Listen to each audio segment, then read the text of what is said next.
When you dare to share, you break the silence. When you dare to share, you speak your truth. When you dare to share, you use the full strength of your voice. When you dare to share, it brings opportunity to own your story. So tell it, be heard, and at the same time, your sharing is someone else's learning, inspiration, motivation, empowerment, and hope. There's always an element to each of our stories that remains a secret. For some, we feel it's a dirty little secret. Dare to share your untold story exposes these secrets in a welcoming and positive way. I encourage each of you out there to dare yourself to share what is yours to tell. When we dare, it is the courage to do something really important. Let this be a vow to each and every single one of us that we take risk, we brave, confront, and face what is, while inspiring and empowering all communities. So let's break that silence and tap into mental beauty. This is Salima Jadavji, your podcast host, a practicing clinical social worker, and your mental wellness connoisseur. Welcome to the Dare to Share Your Untold Story podcast, episode number 16.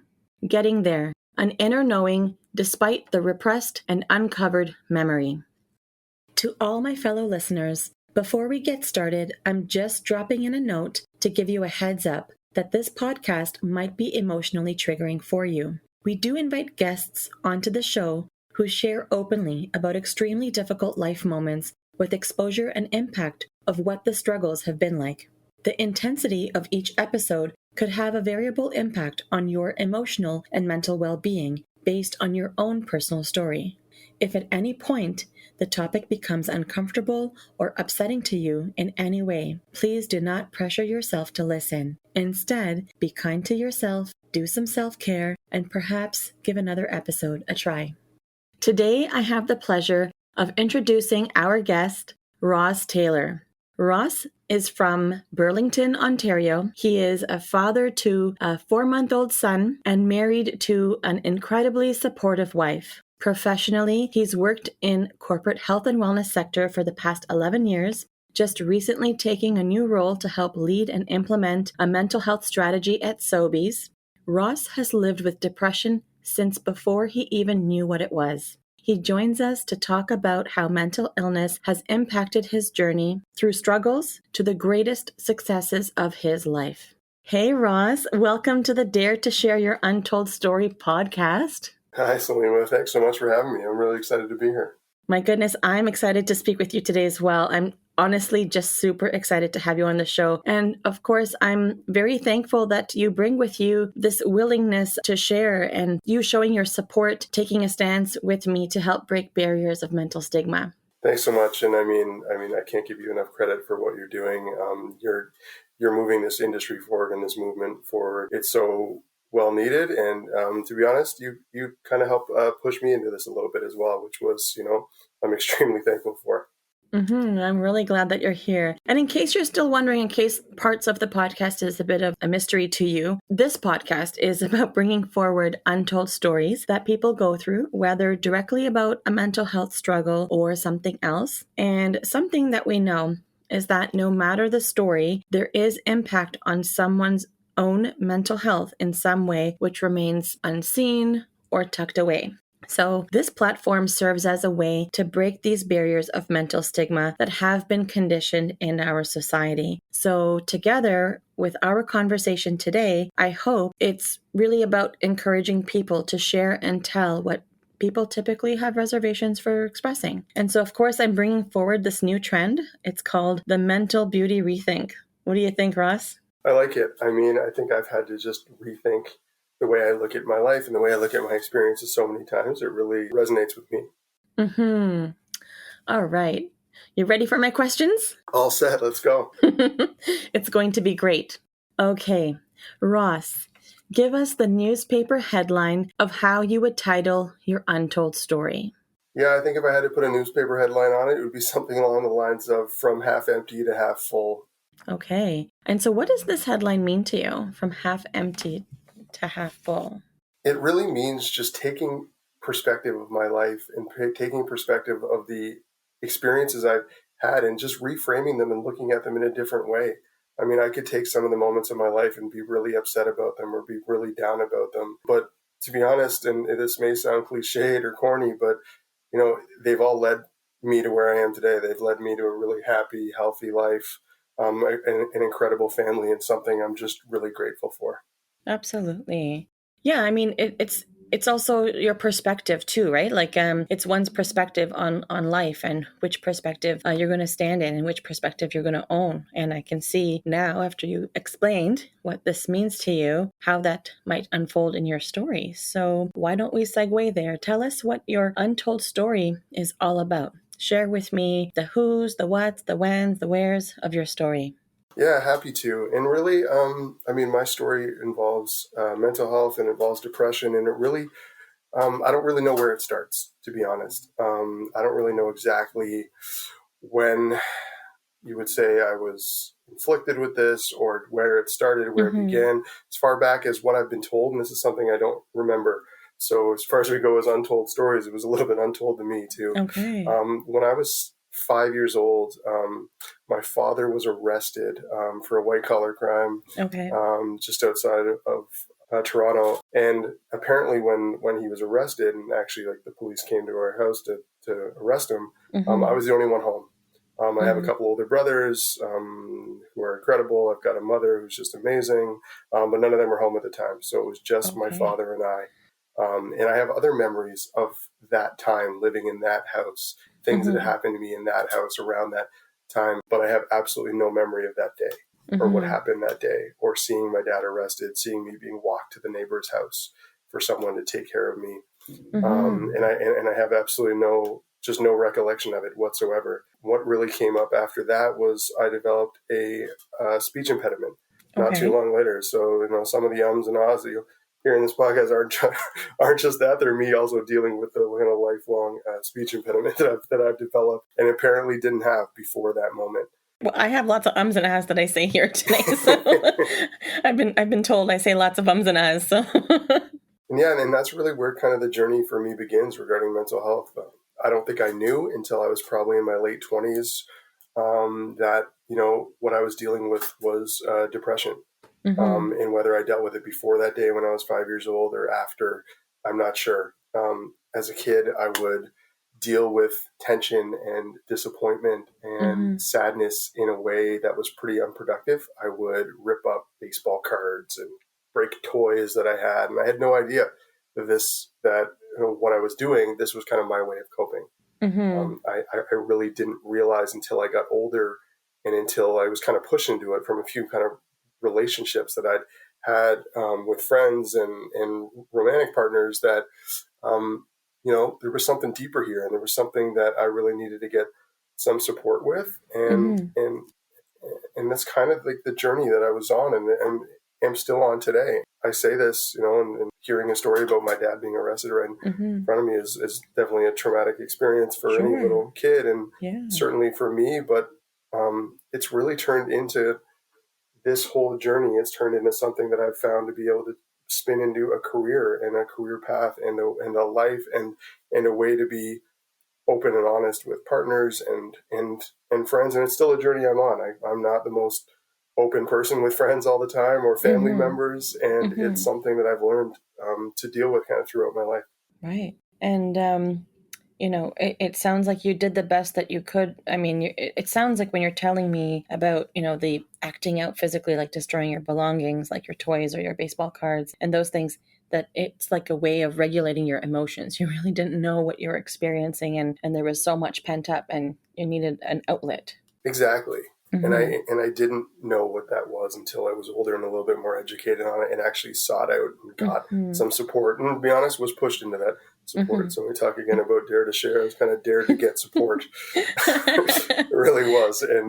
And sometimes out of necessity and finding a way to regulate emotions and finding a way to do it in a healthier manner is something that I've struggled with my whole life, but that I've really been helped with. I'm curious, Ross, what sorts of emotions did you experience when you recognized now that you were trying to find your own way to cope and regulate all of what was going on internally? Would you say there was confusion or sadness, or was there other emotions involved? Confusion, yeah, sadness, of course. Self-blame was one that really came up. It was always, it's almost to a fault. I always try to look at a situation as never to blame someone else, even when they're obviously the one that, if we need to put fault on something, is at fault. It's Right. always the way I look at things. It's always, what could I have done differently? How could I have fixed that? How could Right. I have done something differently? And meanwhile, I'm 6, 7, 8 years old. I can't help that my father's got financial problems, or that it's kind of destroying our household kind of over the Right. course of my life. But that is the feeling that came, that I learned, was sadness, absolutely, but self-blame, self-hate might be too strong of a word, but certainly just an excessive feeling of, why is this, what did I do? Right. And I can't imagine if you were 6 or 7 years old, what that was doing to the inside of you. Like, just you described this thought process of what self-blame looked like and what you were blaming yourself for. I think that must have been quite a toll for you, being so little and enduring like the whole weight on your shoulders, right? This is a really big weight. Yeah, it was. And it was something that I had to learn to find ways to cope with, and learn to find outlets to release it. And some of them were productive and some of them weren't. And ripping up my baseball cards, it's kind of not the most productive way to deal with your feelings. I found other outlets. I found sports. I found, to this day, everyone will say, oh, Ross likes sports more than anyone they've, more than most people they've met. My wife would surely tell you that. She would like anything else on the TV right now than sports. But I think it's ingrained into me that, as a child, the only place I felt confident and felt like I was in complete control of what I was doing was playing baseball. And as an adult, the only place I feel like, maybe for some reason, the only place I feel comfortable, or sometimes the only place, or my outlet, my way of coping, is flipping on a sporting event, flipping on a baseball game or a basketball game, and understanding that there's something I can control here, even though I'm not even the one playing anymore. Yeah, it's interesting that you bring up the idea of control, right? We're always seeming to strive for feeling that sense of control, but sometimes when we're striving for control, what is it that we're really doing, right? Exactly. Right. So, Ross, tell me more about how you were affected, having gone through learning that this repressed memory was there, and, the beginnings of learning that, oh, this is depression that I have. Yeah, how were you affected? Ashamed. How could this happen to me? This isn't the Right. Ross that I know. Even though I was, for the most part, a shy kid, certainly at school, and obviously a lot of it because of speech impediment and not wanting to speak up at school. But I was a high performer. I did really well in school. I excelled athletically. I couldn't believe that this was happening to me. I couldn't believe that I was this, honestly, before I knew that this was incorrect language, that I was this weak, that I was this Right. flawed, that I was this different than everybody else. And that's the overwhelming feeling that I think I had for, until I really kind of sought out and understood kind of, well, what I needed to do and what kind of treatment and support I needed. Right.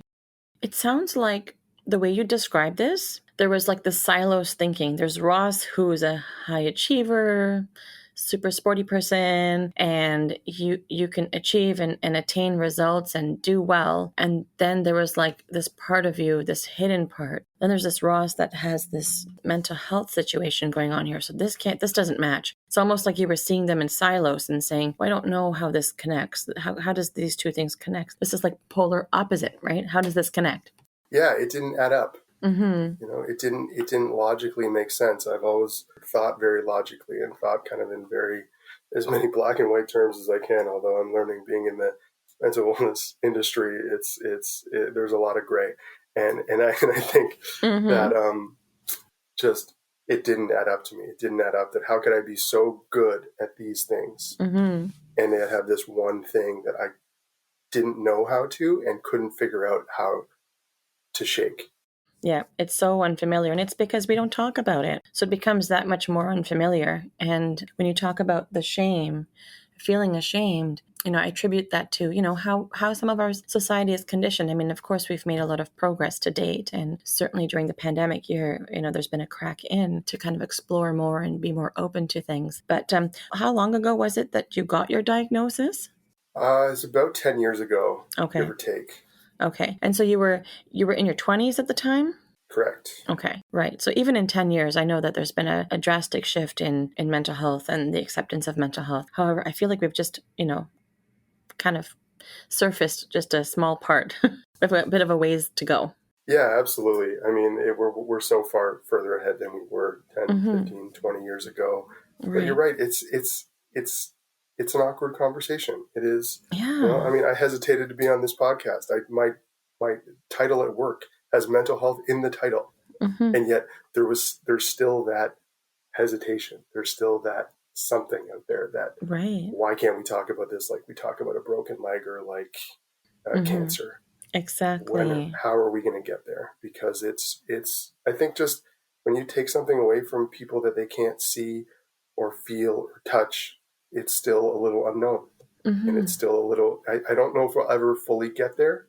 Similar to the way we might not fully get there with some of the other kind of social justice movements or whatnot, but we need to keep moving in that right direction. Yes. As long as there's movement, then we're making progress, then we're taking steps that we need to take. So Ross, I'm curious. Now I know that when you learned of your diagnosis, you were just trying to figure out, how does this piece fit in my life when everything else is so good, as you mentioned. But was there a point after you digested that you allowed yourself to take a step back and say, this actually makes sense now? Yeah, it took a little time though. It wasn't right away.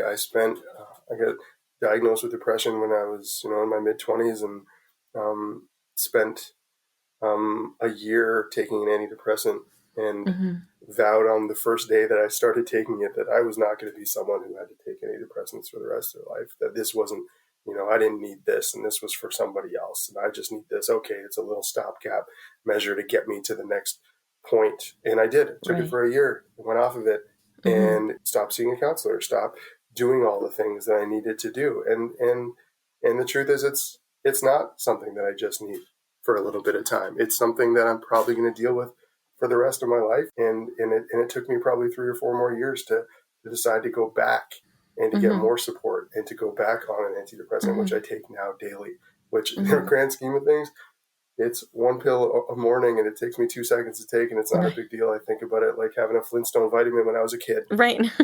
Right? Oh, Flintstone vitamins. Right. And it's even for whether I was more woke to mental health 10 years ago than some or not. And I think that's the first time I've ever used the word woke out loud.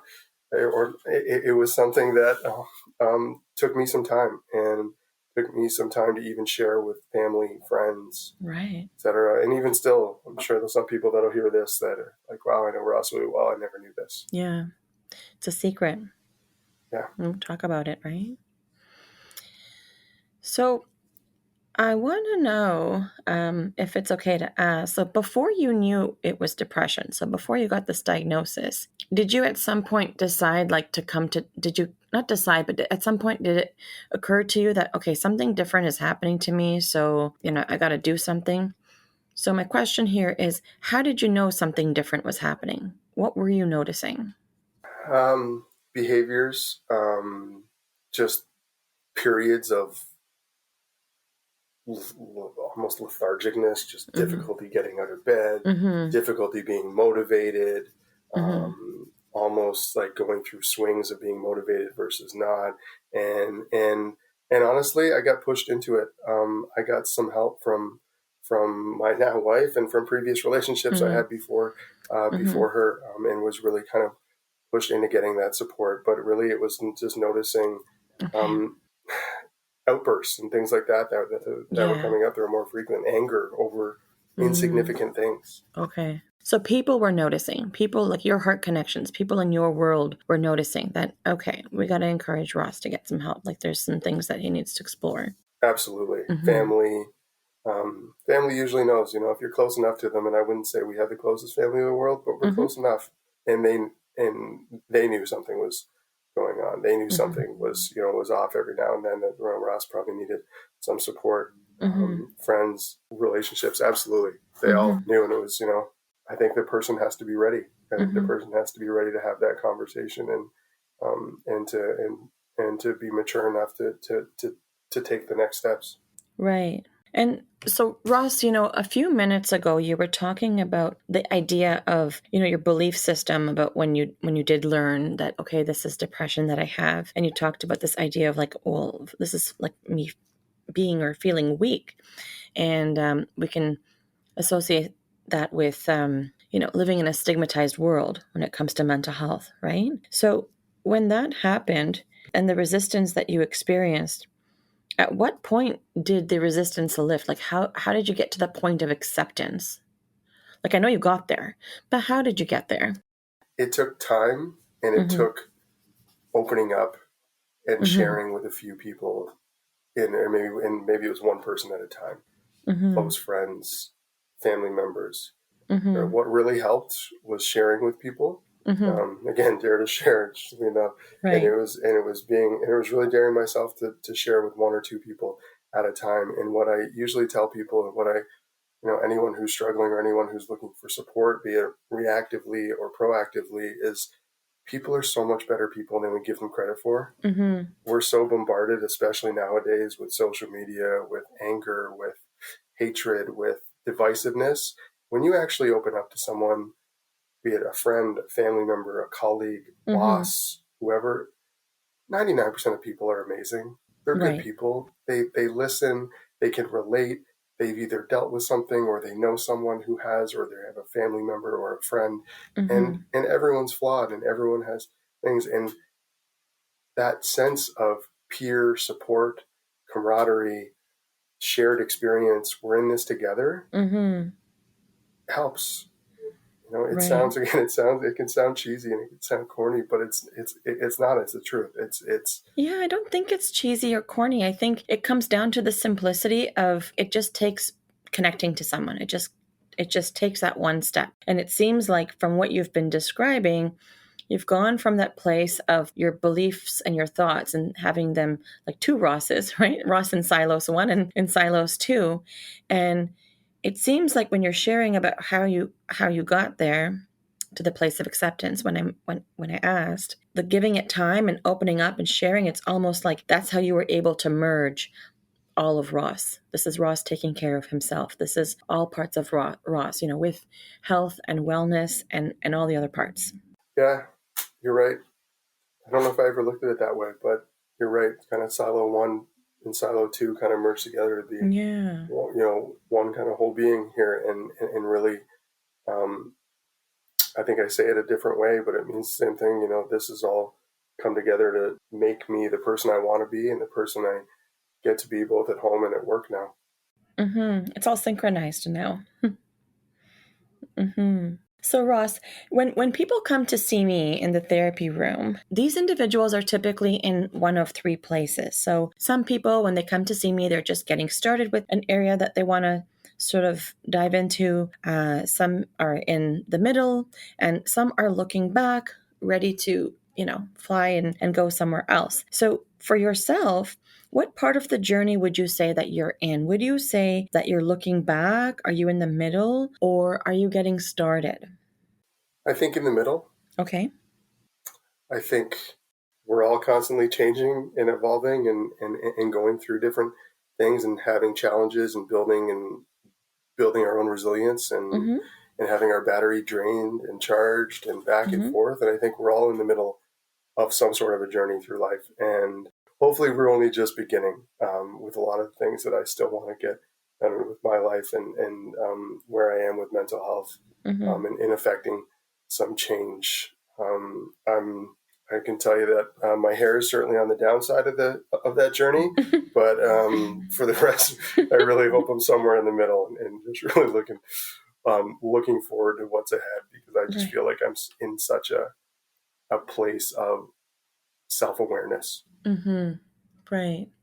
And so now that you're in this place of self-awareness, what do you want to remember about the process of your healing journey? Yes, I know you're in the middle in terms of when you talk about in the journey of life, But in the middle of this untold part of your story, what do you want to remember about the process of your healing? I don't really want to sound like a broken record at all, but I want for people to believe in people close to them. Mm-hmm. People closest to you are closest to you for a reason. They're there to support you, and that's what I think I forgot at certain points throughout my journey. Mm-hmm. Is that people who cared about me the most are the ones you're also sometimes the most shy of. Sometimes it's easy to share with a stranger. Mm-hmm. Sometimes it's easier to share with someone you don't know as well because you don't Mm-hmm. have that history with them. But Right. giving people credit, and that's what I needed to do more of my whole life. So that's what you want to remember, is being able to believe in people, giving people credit. Absolutely. Mm-hmm. Having that outlet to share, knowing that there is an outlet. Yeah, Mm-hmm. absolutely. There's always another place to turn. There's always someone there to support you. Mm-hmm. So, Ross, what would you say that you're grateful for, having been on this journey of your untold story, as you've come to terms with the depression and this memory, even though it's not recalled, this memory that started it all, the memory that was told to you, and just coming to terms with this depression? What are you grateful for? I would say I'm grateful for the incredible family I have around me, which Mm-hmm. includes the family I was born into and the family I've chosen with my wife and son. The family I was born into kept me safe, kept me healthy. Might have been a little bit of bad luck along the way with watching my dad get arrested when I was 5. But Mm-hmm. you know what? Other than that, the family that I was born into, brothers, mother, now sisters-in-law, and nephews, are just absolutely incredible people who are more supportive than I ever could have imagined, and that's really what I'm the most grateful for. Mm-hmm. And now it's made you also pursue a career in helping other people. And clearly, you're making a difference in the lives of many people in the work that you do. Thank you. I really hope so, and that's really the intention. We got a long way to go. One step at a time, my friend. So, in terms of your untold story, I know we've been talking a lot about the impacts and different aspects, but when we talk about the effects on your mental health, is there anything else that you would like to share in terms of how your untold story affected your mental health? Like maybe things that you were scared about, or things that showed up, or any particular things that were part of the journey? Yeah, sure. There's lots of things along the way. Mm-hmm. We probably don't have enough time in this podcast to share them all, but really, there's lots of things, and it's interesting. It all kind of comes back to a fear of letting myself down and letting others down. It Mm-hmm. was, obviously it started when I was young, and then as a high performer, really all my kind of journey through mental health came to a head 5 or 6 years before I was even diagnosed with depression, and it was really during my second year of university. Mm-hmm. All of a sudden, I was a high performer. Never really had to try that hard at school. I just knew the answers. I Wow. could do it. Mm-hmm. And then all of a sudden, second year of university, I stopped talking to my father. I unfortunately lost a niece, and I had a long term, one of those high school relationships that's going to last forever. I Mm-hmm. had one of those that ended, Right. and just wasn't mature enough to realize that I was really just only beginning my, adult, relationship part of life, and Right. really just hit a wall with education and with whatnot, and stopped trying at school, and also got to the point where I just couldn't quite, you know, it didn't come quite as easily to me as it did previously. And I Mm-hmm. ended up dropping out of university after a few years. I ended up really just, going to a place of, living, you probably hear a 20-year-old now saying living my best life, but, going to a place of just partying all the time, enjoying my Right. life, drinking, having a Mm-hmm. good time with friends, not worrying about finances, Mm-hmm. spending more than I had, and really dug myself into an actual tangible hole that I had to get out of, which Right. was really just a way of coping. It was really a way of suppressing emotions. And it was Mm-hmm. really a way of, and it took a long time to get out of it. It took a long time to actually physically get out of, financial debt. And from an education standpoint, it's still being worked on. But Mm-hmm. I think the one thing I would say is, people, I've heard this before from others who are struggling, is that oh, it's so bad, I might as well not even try. Mm. Oh, I'm in so much trouble, I might as well not even try to get out of this Mm-hmm. or whatnot. And it's not the end goal that makes you feel better. Mm-hmm. It's the day you start taking positive steps. Mm-hmm. It's the day you start taking the right steps forward with your life, the day you decide to share with one other person, the day you decide to, not go out drinking with your buddies today because you can't afford it, Right. or not doing something. It's the day, that's when you immediately start feeling better. It's not at the end of the journey when you've fixed everything, if that's what you think you need to do. Mm-hmm. It's the first step you take. You'd be amazed at how quickly you start feeling better. Yeah. It always starts with the first step, that first action, the first thing that you choose to do differently, and then focusing on that process. Because you're right. It's there's one thing is to have an idea of what the end goal is. But got to focus on what's happening right in front of you. And it starts with the first choice, the first decision to do something different. Absolutely. Mm-hmm. So, knowing all of this that you know now, what is your key message to the listeners of our show? You don't have to be brave enough to share it with everybody. Mm-hmm. You just need to be brave enough to share it with one person. Right. And it almost doesn't matter who that is. Friend, family member, support person of some kind, reaching out to whatever supports are available to you through the community or through your workplace or wherever.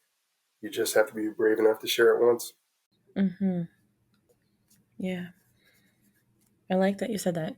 Just be brave to share it with one person. As long as it's that one person that you're comfortable with, you just start with one person. So, I'm curious, Ross, about what is your game changer inspiration that's close to you that reflects your untold story? So, what I mean by this is there like an inspirational quote or a book or something that speaks to you? Yeah, I think I go kind of like I do with fitness programs and fitness apps and stuff. I kind of change every once in a while and I go for different ones. The two that kind of stick out to me, one is a poem called Thinking, Mm-hmm. which I encourage everyone to look up. It's all about believing in yourself.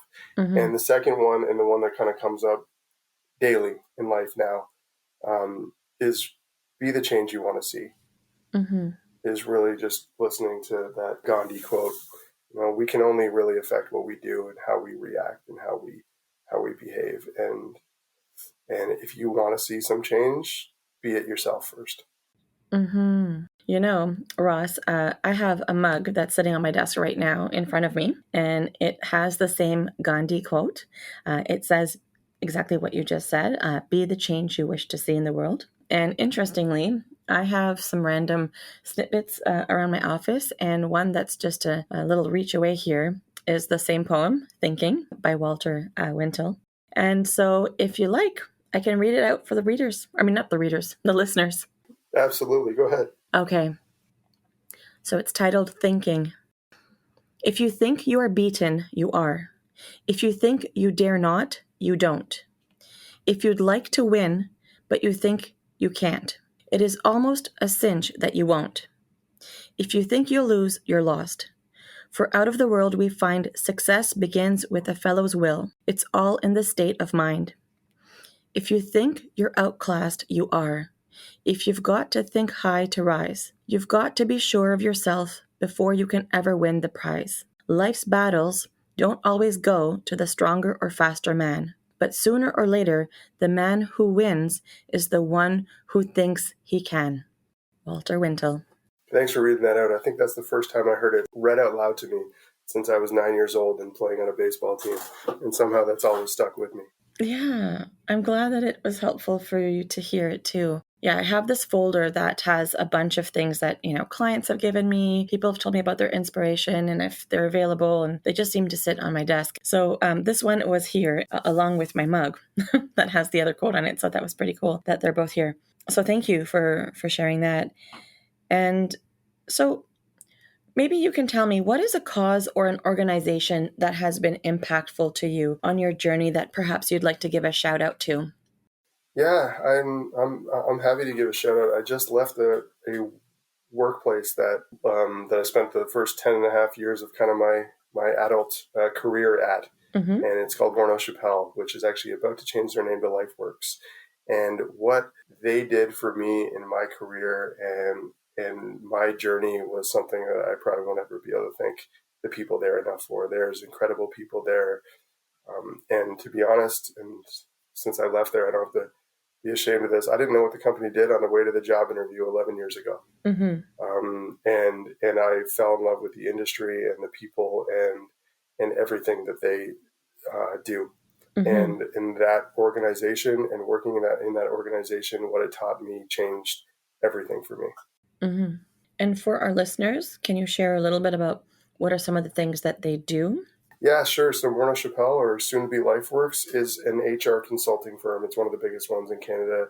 They provide employee assistance programs, absence management services, and retirement solutions this to some of the largest organizations across the country. Right. Excellent. So Ross, your story was very raw and very real and very authentic. And so I can only imagine that there might be people who may want to connect with you when they listen to this episode. So if that happens, how is it possible? What are you comfortable with in terms of people reaching out to you? How are you findable? Yeah, I'm not that hard to find. You can find me on LinkedIn or on Twitter. Twitter handle is the Ross Taylor. Not that Ross Taylor was taken, and obviously that wasn't the one, so I had to write one. But those are kind of the main two social media channels that you can find me on, and I'm happy to connect with anyone, honestly, from any walk of life. And if anyone wants to talk about this topic, I've always got time to chat. And with a 4-month-old, I'm often up at 3:00 in the morning. So if that's the time they want to chat, I'll be probably wide awake and ready to go. All right, one more time in case I cut you off while you were sharing. Your Twitter handle is the Ross Taylor. And LinkedIn? Just search for Ross Taylor and you'll find me. And what happens if someone wants to shoot an email to you? Would you be okay with that? Yeah, absolutely. It is rosstaylor85@gmail.com. rosstaylor85@gmail.com. Okay, amazing. Ross, you just dared yourself to share. Congratulations. Thank you very much. And thank you, Salima, for doing this. You're changing the world with this podcast. And this is, again, goes back to that Gandhi quote. This is how we do it. This is how we do it. So now that you just dared yourself to share, tell me, how was this experience for you? Liberating. Liberating? Liberating, and it feels great. Yeah. You know, sometimes you got to get pushed into it, and I've been pushed into sharing with people most of my life, but it's funny. You feel better after. It's really therapeutic. And I do hope that you listen to this episode as well once it's released. Absolutely. I can't wait. So Ross, I would like to share my appreciation for your willingness to dare, to share, and to tell. It feels like you really didn't leave anything off the tables. You really showed up with so much realism and genuineness. Like, it's incredible. And today you did that difficult thing of trusting your own process. So that level of vulnerability definitely gets an applaud at the very least. Thank you very much. Thank you. And thank you, Ross, for being a part of Dare to Share Your Untold Story and helping to be a voice in breaking down the barriers of mental stigma.